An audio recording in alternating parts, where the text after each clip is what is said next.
This is basically part two of the last video where I talked briefly about how covenants themselves evolve. And today I'm going to be talking to you about the evolution of traditions. Now, I know that I've talked a little bit about this topic in various other videos, but I wanted to talk about the subject again today because I saw a discussion on a social media platform where people on that particular forum were from different traditions. And without going into a whole lot of detail, what happens is what always tends to happen in these types of forums is that someone has something to say about a different tradition and that they're usually not initiated into, and then initiates of the tradition that they're talking about um, will sort of comment or respond to that comment in defense of their own tradition. Inevitably, at some point, someone will throw in some accusation or some other slander will be made or some slanderous statement will be issued. And I always find this rather unfortunate. It is important at this point to mention something that people often tend to forget, and that is that none of the founders and or elders of a tradition were perfect, and nor are we. One would hope that we would evolve and that we can evolve past these petty squabbles and focus on the religion and the craft. I think it's always important to realize that as a religion, we don't actually proselytize. We don't need to convince anyone to belong to our specific tradition. We can talk about it, yes. We can explain our own tradition, how our own tradition functions as initiates, and we can also tell the story of our history, of how our tradition came into being, because we have that insight. That insight that's not often afforded to those outside who are not initiates.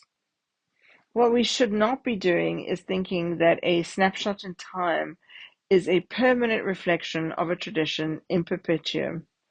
And that is, of course, unless a tradition is dogmatically based or has dogmatic teachings, which is fine because that's their specific choice. We would respect that choice. But it's good to remember that we are free to choose ourselves. Which kind of brings me to today's topic, and that's the evolution of traditions. I think that evolution and change is inevitable. And as I mentioned in my previous video, one of our religious tenets sort of concerns the eternal law of the cosmos, that change is the only thing that abides. The secret to success is to adapt to the things as they change. Taristar also mentioned that what becomes an obstruction should be flushed away. Taristar, a deceased elder of our tradition, also said that there should be a very strong distinction between dogma and doctrine. Dogma being a fixed belief system that refuses to speculate further than what has been dictated by their founder. That may be satisfying for a period of time, of course, but dogma does not evolve and it doesn't grow with time. As the mood and the needs of the people change, dogma can no longer actually fulfill the questions that come up in things that are asked. Dogma strikes out by committing violence upon the ones that reject its claim to infallible knowledge. That's a little statement that Taristar had to say. Doctrine, on the other hand, postulates a series of general beliefs, giving a system of religious thought that has also to do with cohesion and identity, but that it allows for speculation and the freedom of choice and thought and belief and action within a general framework.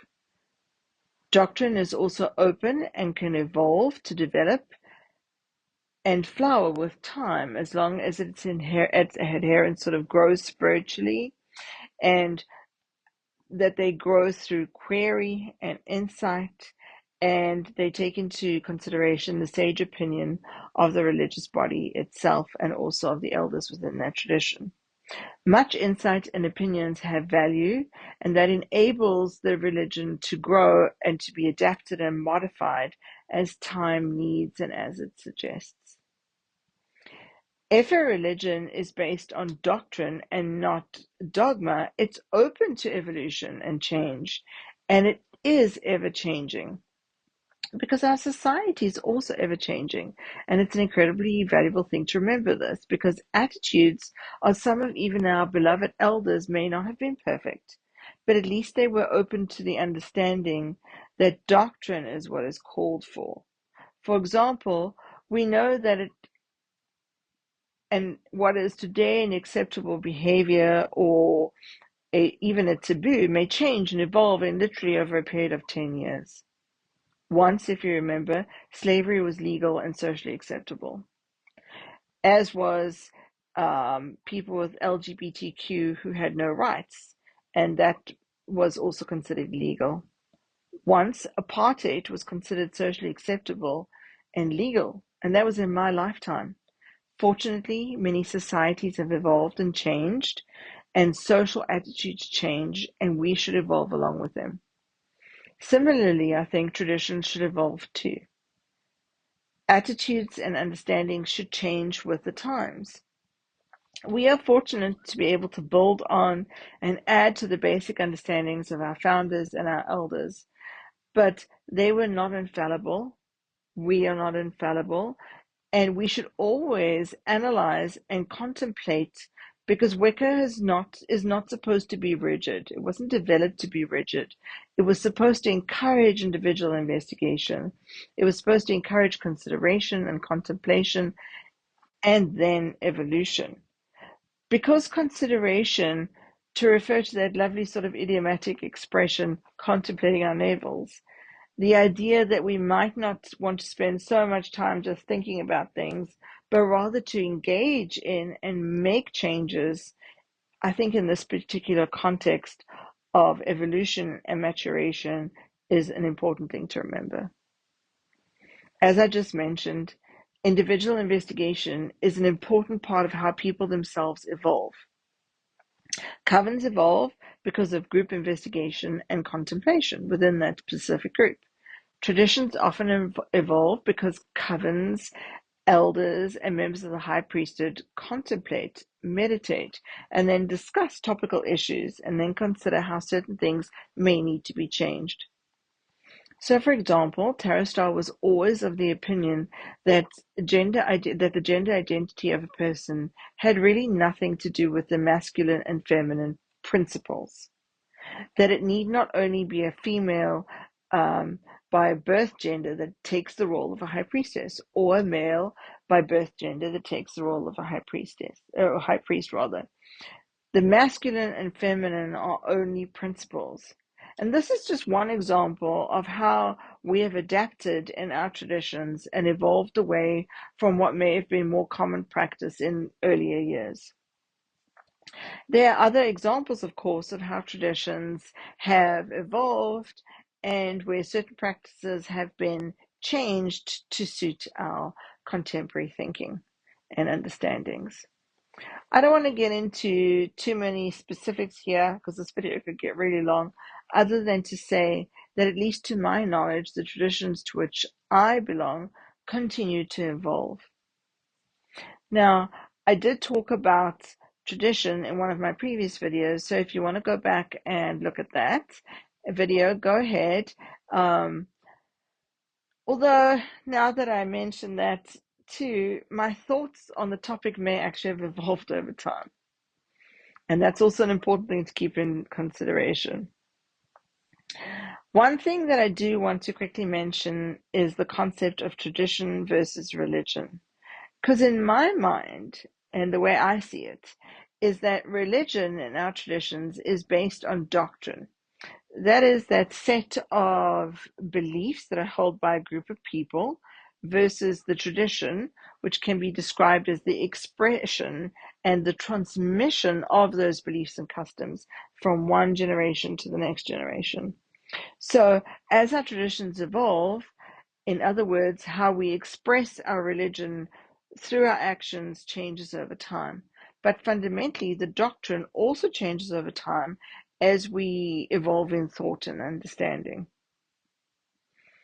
So you might also want to be asking yourself, well, why do traditions need to change? Well, they need to change because the dynamics change.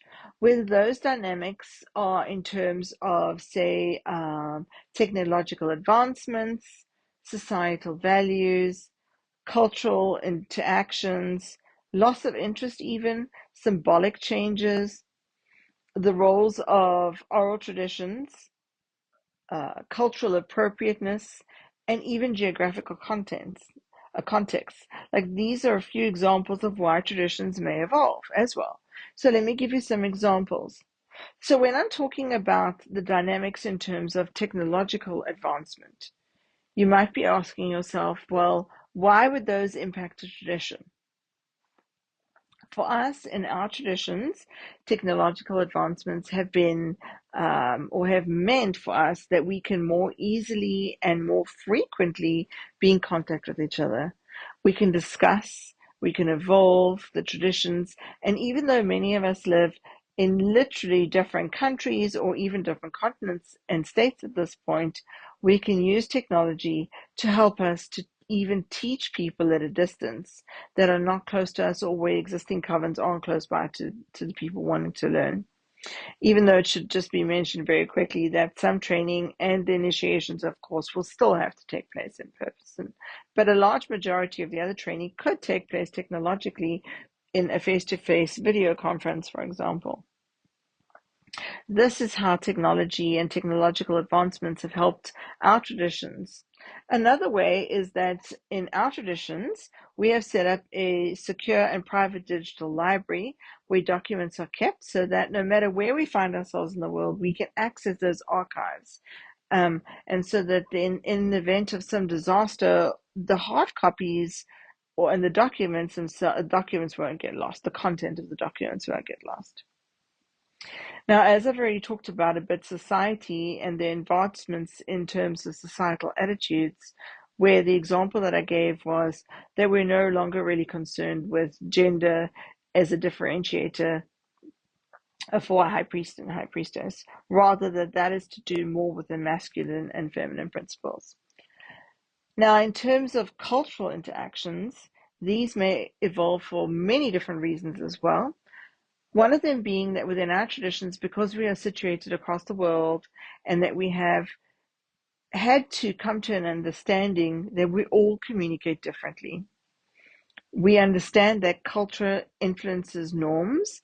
It also influences things like personal expression. It affects how information is delivered and how we respond to that information. So we have had to come to a place of cultural sensitivity and one of assuming best intentions. We've also now recognized that we need to adapt regardless of where we are situated in the world so that we can understand and interpret the role of culture on our everyday lives, as well as the role of culture in how we communicate and the role of culture that affects our interpretations of even the spoken word or written words, but also of how we choose within each cultural situation to leave room for personal expression. And that is often also informed by specific cultures. Another reason is that, related, of course, to loss of interest, is that it's actually an interesting topic. Is that for one example that I wanted to give you is that um, sometimes the elders back in the like early 80s until the late 90s, oh sorry, the late 80s to early 90s, they would often love doing playlets. Those are short plays that are based on sort of the ancient mystery cults and other stories and myths and legends. These were performative rituals that were very popular at the time, and the underlying concept of those was to encourage change of consciousness through the participation of these playlets. They were at one time used in larger groups as an alternative to an SBAT, for example. Now, not all covens today are interested or even have the desire to perform these often. So this is an example of something that used to be quite popular in our traditions in the late 80s and early 90s, but there may be less interest now in performing them. One of the other things I was talking about was symbolic changes. And there are actually many examples of symbolic changes. The one that comes to mind really easily is one that I've talked about before, that is a cultural significant one, or one that is usually culturally significant, is the besom, the role that a besom plays as a symbol. It used to be a symbol of domestic life in the home, and that's changed because many of us in our tradition now look at the besom or the broom and its symbolic value. We look at that as having one to belong to a coven, or the symbol of it is to belong to a coven, or in the sacred pentagram tradition, perhaps that might be symbolic of the role of a high priestess. So it's not really usually physically used to clean dirt, but it can still fulfill that function. And so its symbolic value has shifted across time, and also the use of it has shifted. So it's now symbolically the tool of the high priestess. So it's no longer really just under domestic rulership, or it is now shifted to being the leader of a coven. Of course, brooms or besoms have many other symbolic values depending on the context and the tradition. The point of this example, of course, is that symbols as well change over time and evolve, and that's why part of traditions may evolve. In terms of oral tradition, many witchcraft traditions were purely oral traditions, and every bit of information was passed down orally in person for, of course, a variety of reasons. But nowadays, even though I would say like the Horsa tradition is specifically more of an oral tradition, we would still have written text and we would still have doctrine that has been recorded. The Sacred Pentagraph, on the other hand, has published books, and they're an example of doctrine that has been codified into text, and it has been published. In terms of how traditions evolve, in terms of geographic context, I'm thinking specifically here of us living in the tundra or Edmonton, where we had to accept that some of the practices and traditions that we actually had to deal with these super long winters, where the earth is literally frozen most of the year, and we can't dash outdoors onto a blasted heath and go and do a ritual. We might literally freeze to death if we were to do that. We also cannot usually build a fire in the middle of our ritual space, so we've had to adapt and use more symbolic representations of that wildfire or that central fire. And so in this case, we would use a candle instead. Um, We also cannot go outside and bury too many things outdoors when the ground is frozen solid that we couldn't possibly dig into it. So we've had to also look at other alternatives to that practice. We've also had to look at different herbs and plants that grow in our environment because these are not the same as the ones that grow in Pennsylvania usually.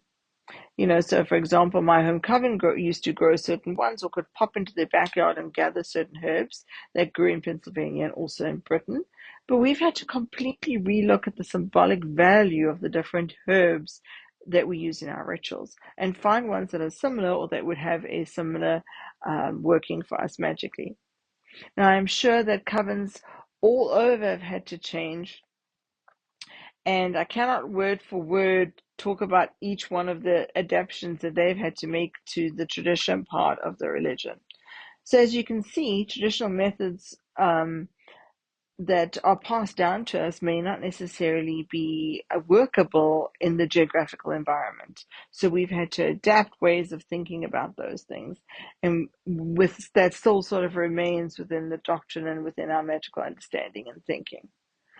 Um, So, geographic context plays also an important role in terms of how tradition is practiced, and it has to evolve, or it's had to evolve because of all the covens being all over the world.